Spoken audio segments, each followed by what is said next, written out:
Well, hello everybody. My name is Stuart Gietel Basten and I am a Professor of Social Science and Public Policy at the Hong Kong University of Science and Technology.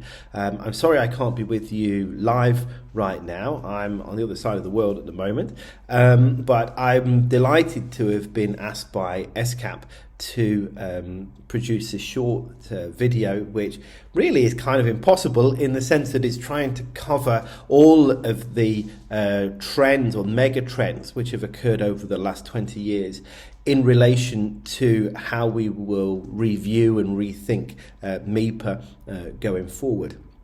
Now, of course, I'm a demographer, so my first instinct is to look at demographic change. And of course, over the last 20 years, we have continued to see rapid population aging across the region. And of course, not only when we think of population aging, but we think of associated issues, particularly with relating to gender, of the disproportionate number of women at older ages because of differential mortality.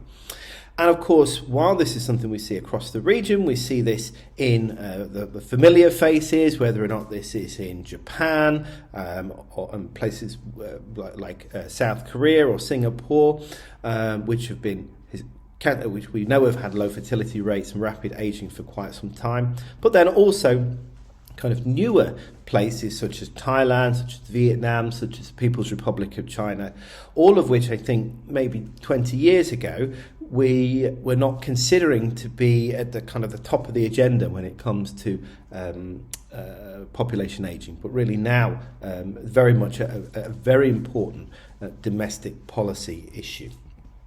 And of course, this change has brought about through an underlying megatrend, which is relating to the continued decline in fertility rates across almost all of the region, and declining mortality rates at different ages. And of course, a policy response to this naturally is that from certain governments is to try to increase fertility rates, which inevitably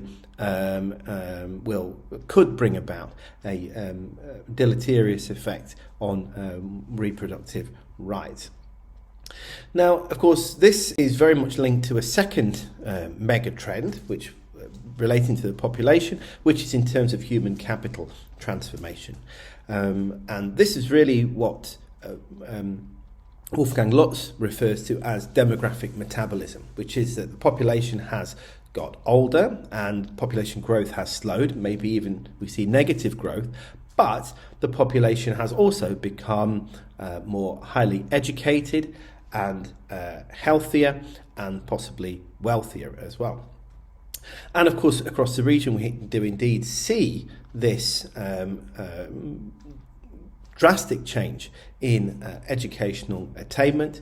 We see improvements in the gendered attainment of education at different levels, particularly among the youngest, and of course improved access to medical care.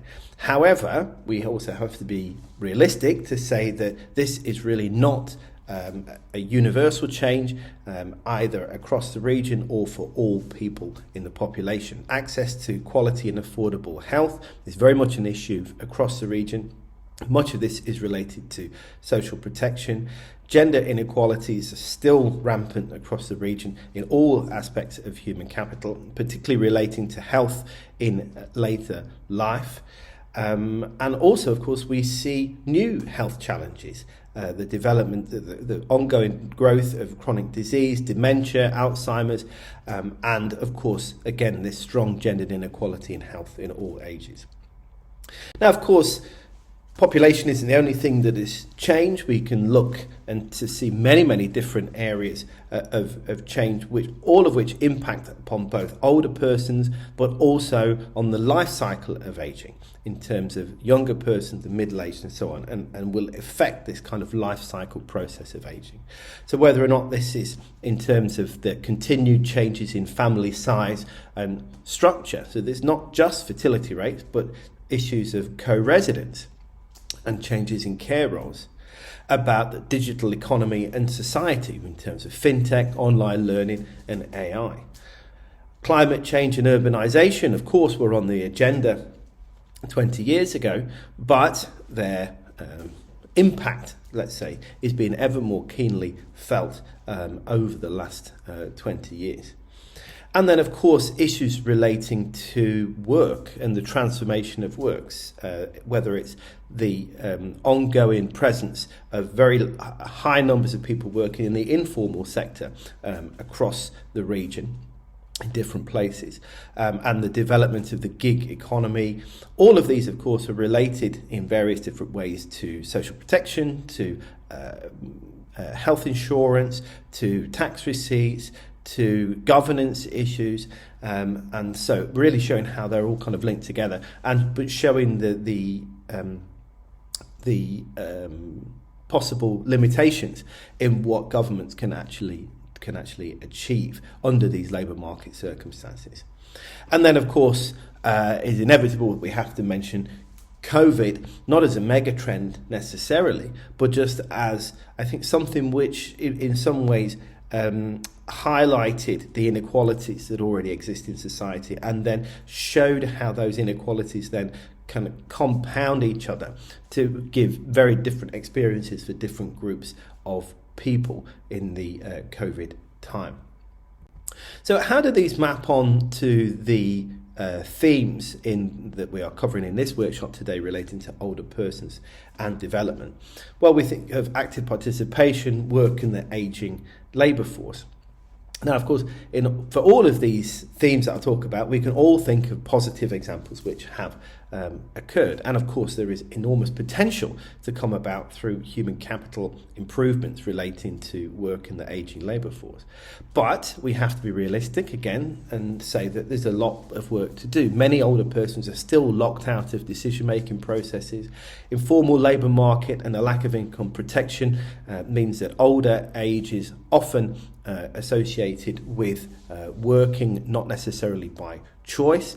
Plus, if we add in long-term chronic illnesses and unpaid caring roles which are disproportionately taken on by women, again, these factors can compound each other in older age. In terms of rural development, migration and urbanisation, again, we can think of some positive examples from around the region, particularly in terms of, let's say, rural development programmes and age-friendly cities. But again, age-friendly cities are very sparsely distributed, or very unevenly distributed across the region, particularly in lower and middle income settings. Rural depopulation, even in higher income countries, is bringing about rapid new challenges, particularly for public service provision. Urbanisation often means the relocation of poorer populations to cities and towns rather than being a driver of growth in particular. And of course, we have to consider the intersectionality of migrants, particularly older female migrants, which is obviously a challenge across the region, and again compounded by COVID. As I've mentioned before, of course, there have been tremendous improvements in the access to knowledge, education, and training. However, there is still this kind of model around education being grounded in the 5 to 18 or 5 to age 21 age range.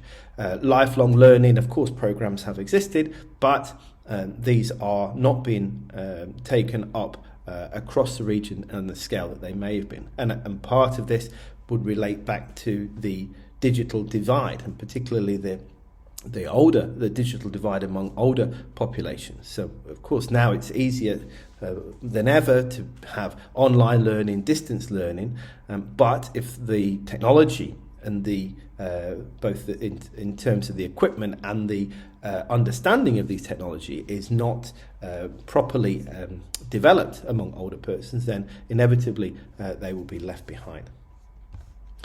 In terms of intergenerational solidarity, again, some positive changes have occurred, some good schemes have been introduced, but we also have seen where in South Korea, for example, when fertility rates have fallen very rapidly, there has been a blame placed on younger people, and that they are kind of contributing to some social recession by not having children. But then also, in the very same societies, younger people who are frustrated about their economic opportunities in life can be seen to be blaming or at least feeling aggrieved about their intergenerational position and feeling that there is intergenerational inequality and inequity.